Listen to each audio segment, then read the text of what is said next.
Hola amigos, ¿cómo están? Bienvenidos a Genios y Gigantes. Hoy llegamos al 10º y último episodio de esta segunda temporada dedicada a los villanos de la historia. Este episodio que ya es el número 20 de la lista general. Y cerramos con una figura monumental, casi mítica, Gengis Khan. El hombre que salió de las estepas de Mongolia para conquistar medio mundo y fundar el imperio contiguo más grande de la historia. Para muchos fue un castigo divino peor que Atila, un destructor de ciudades enteras, un nombre que sembraba terror con solo pronunciarse. Para otros, un genio militar, unificador de pueblos y arquitecto de rutas comerciales que marcarían el destino del planeta. Lo cierto es que detrás del mito hubo un hombre de carne y hueso, nacido en la pobreza y la violencia, que convirtió la adversidad en fuerza y la guerra en su idioma universal. En este episodio vamos a recorrer su vida, sus conquistas, sus excesos y su legado. Vamos a ver cómo Temujin, aquel niño abandonado en las estepas, se convirtió en el gran Gengis Khan, soberano universal. Y para ello, vamos a empezar desde el comienzo. Para entender la aparición de Gengis Khan, tenemos que mirar primero al corazón de Asia, a la Mongolia del siglo XII. Una tierra inmensa de estepas, montañas y desiertos, donde la vida era dura y breve. Los mongoles eran nómadas, pastores de caballos, camellos y ovejas. Vivían en yurtas, esas casas redondas de cuero, y se movían según las estaciones. Su riqueza no estaba en el oro ni en la tierra, sino en el ganado y en la capacidad de sobrevivir en un ambiente implacable. La política era inestable, decenas de clanes y tribus competían entre sí, se aliaban, traicionaban y se enfrentaban en guerras constantes. Los vínculos familiares eran frágiles y el poder dependía más de la fuerza y la astucia que de la nobleza heredada. La violencia era cotidiana y la lealtad cambiaba con rapidez. En ese escenario, China, desde el sur, dividida entre dinastías como los Jin en el norte y los Song en el sur, miraban a los pueblos de la estepa con desconfianza. Para los chinos eran bárbaros, tribus salvajes que podían ser tanto aliados en el comercio como una amenaza de invasión. Este mundo fragmentado y hostil fue el que vio nacer a Temujin, el niño que más tarde se convertiría por sus propios méritos en Gengis Khan, una sociedad donde la supervivencia era un triunfo en sí mismo y donde solo un líder extraordinario podría transformar un puñado de tribus en el imperio más grande de su tiempo.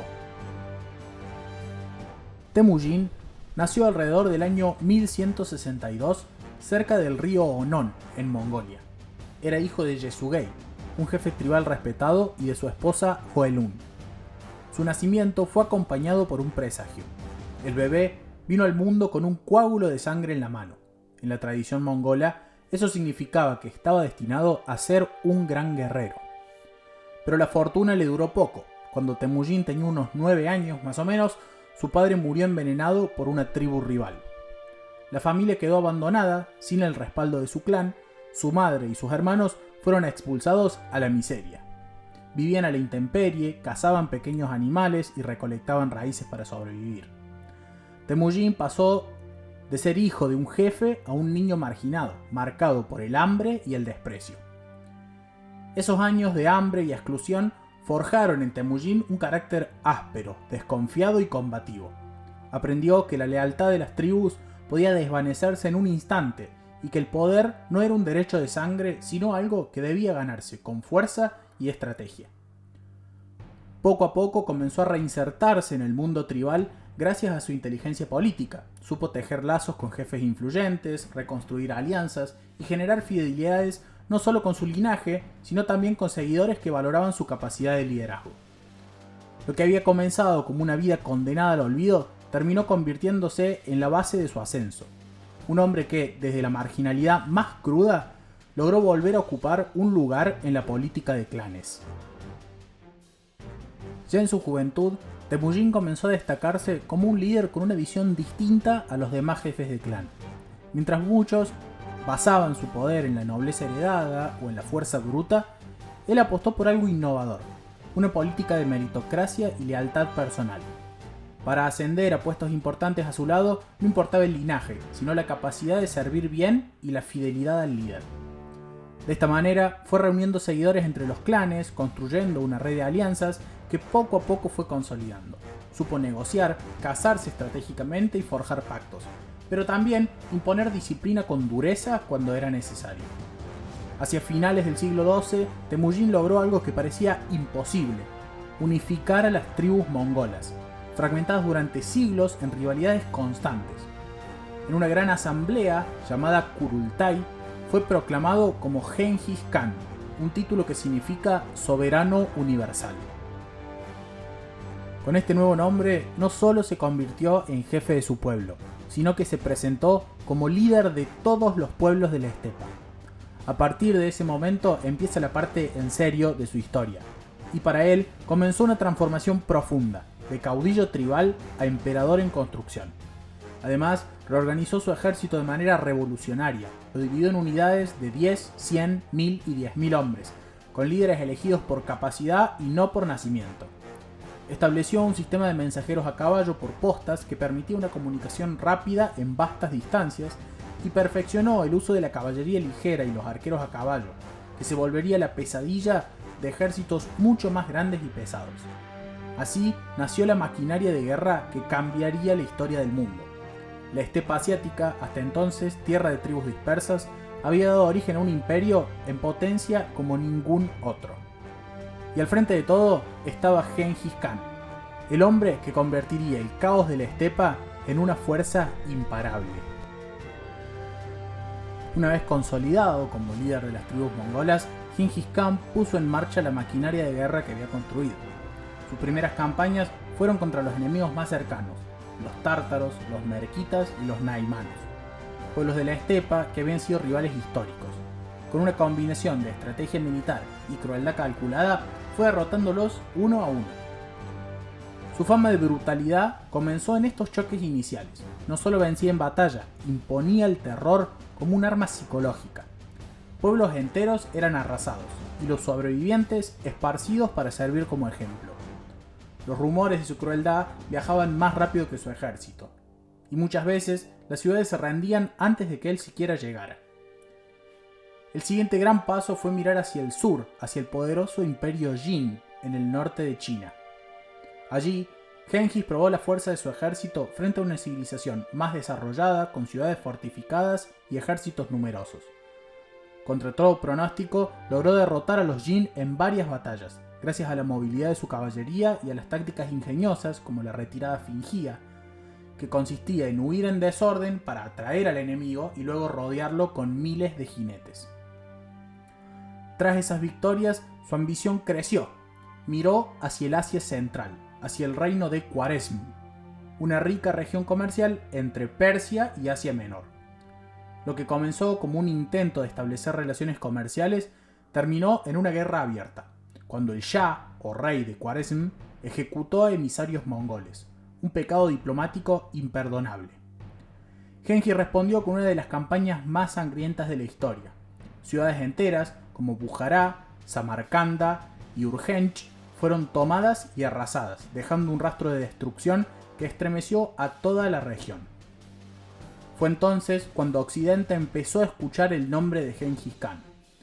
Para los europeos, que apenas conocían lo que pasaba en Asia, las historias llegaban cargadas de miedo: un caudillo bárbaro, casi un demonio, que destruía todo a su paso, y en muchos lugares, acordándose ya del legendario Atila y sus jinetes, lo llamaron el azote de Dios. Aunque en Occidente su nombre quedó asociado al miedo y la devastación, dentro de su imperio Genghis Khan también fue un organizador brillante. No solo arrasaba ciudades, supo construir estructuras políticas, militares y económicas que mantuvieron unido al imperio más extenso de la historia. Uno de sus aportes más importantes fue el Yasa, un código de leyes que establecía disciplina, regulaba los deberes militares y la administración civil, y garantizaba que todos, desde el más humilde pastor hasta el comandante de 1000 hombres, estuvieran sometidos a la misma autoridad. El Yasa se transmitía oralmente, pero funcionaba como la columna vertebral de su poder.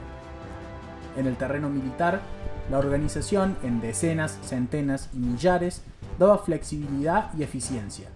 Además, creó un sistema de mensajeros a caballo, el Yam, que conectaba las diferentes regiones del imperio mediante relevos de jinetes. Gracias a esto, las órdenes podían viajar miles de kilómetros en pocos días, una red de comunicaciones adelantada a su tiempo. Pero quizás lo más sorprendente fue su política de tolerancia religiosa. A diferencia de otros conquistadores, Gengis no buscaba imponer una fe.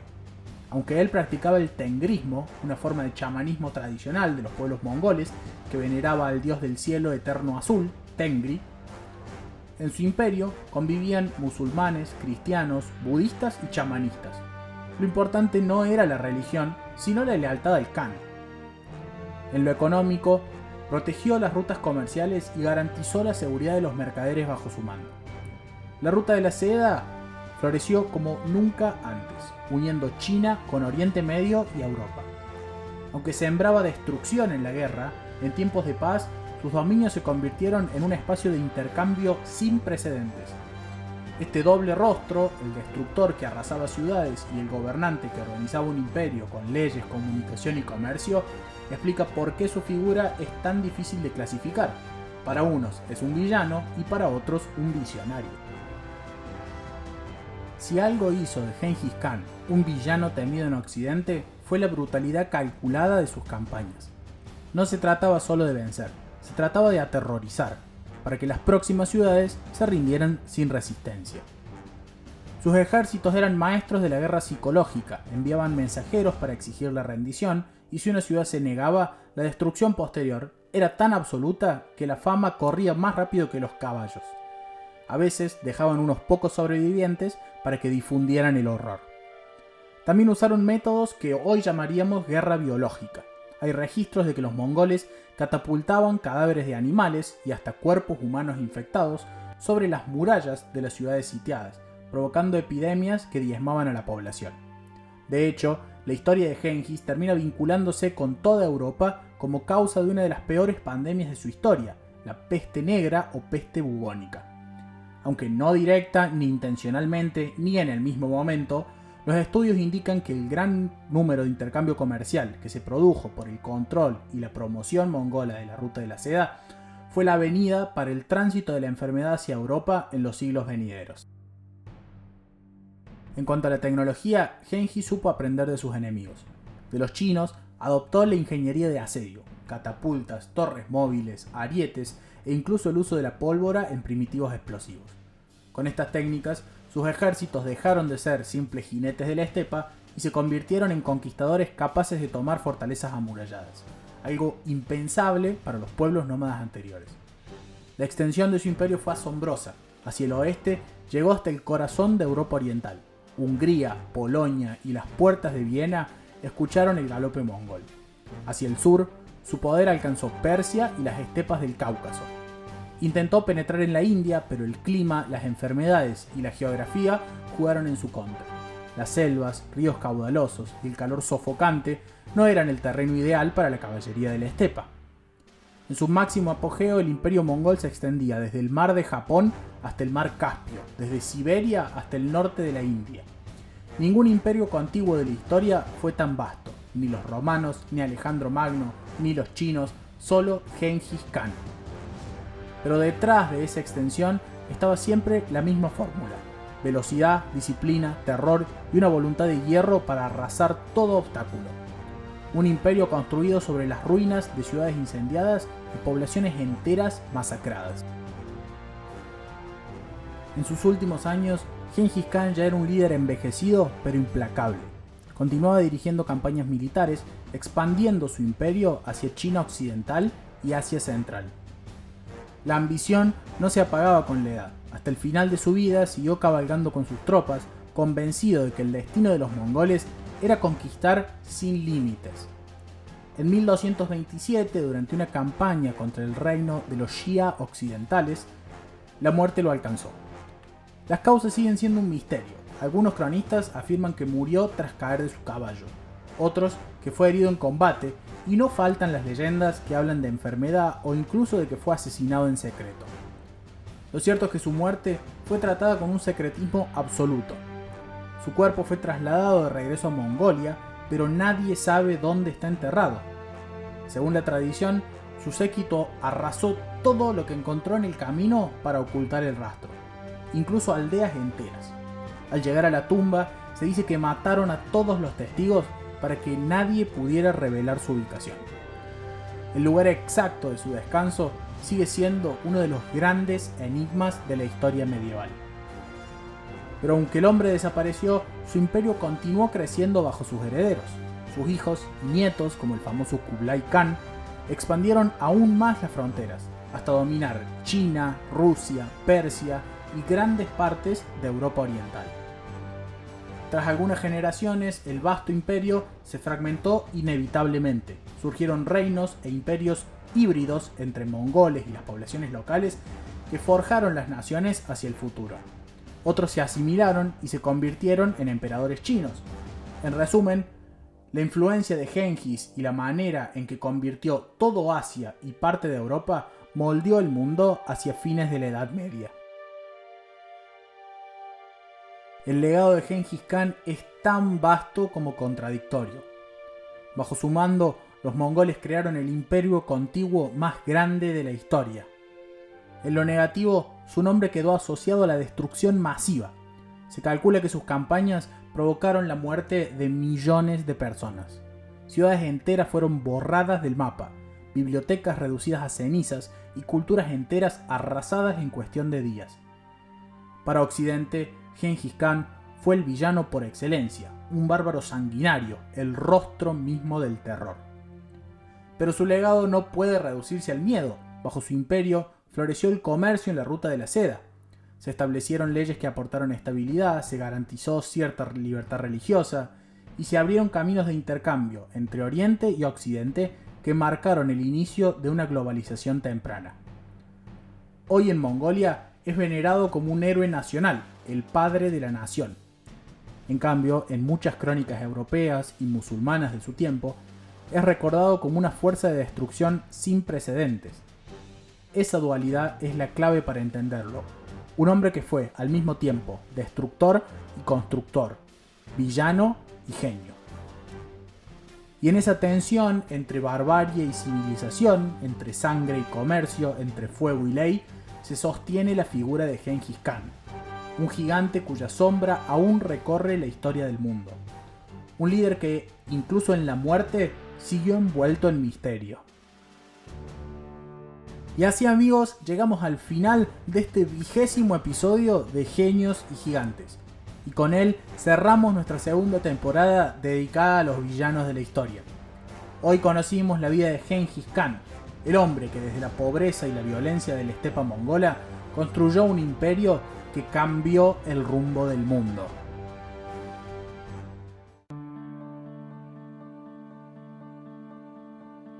Llegamos al final del camino de los gigantes villanos, pero la historia sigue y muy pronto se viene la temporada 3. Por eso cambiamos la onda, porque esta temporada la hemos llamado Mentes Iluminadas. Después de recorrer a los personajes que dominaron con el miedo, la sangre y la manipulación, vamos a encontrarnos con aquellos que iluminaron con sus ideas. Filósofos, científicos y pensadores que abrieron caminos para la humanidad. Vamos a descubrir juntos cómo se construyó el conocimiento, cómo se transformó el mundo a través de esas ideas y quiénes fueron los que se animaron a pensar distinto. Si disfrutaron este episodio, les pido que nos sigan en Spotify y nos dejen sus 5 estrellas. Eso es un gesto pequeño, pero que a nosotros nos ayuda un montón a seguir creciendo. Y no se olviden de pasar por Instagram en geniosygigantes.podcast, todo junto, donde compartimos anécdotas, curiosidades y mucho material extra de cada personaje.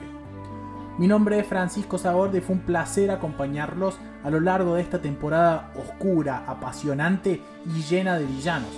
Nos reencontramos muy pronto en una nueva etapa de Genios y Gigantes. Muchas gracias.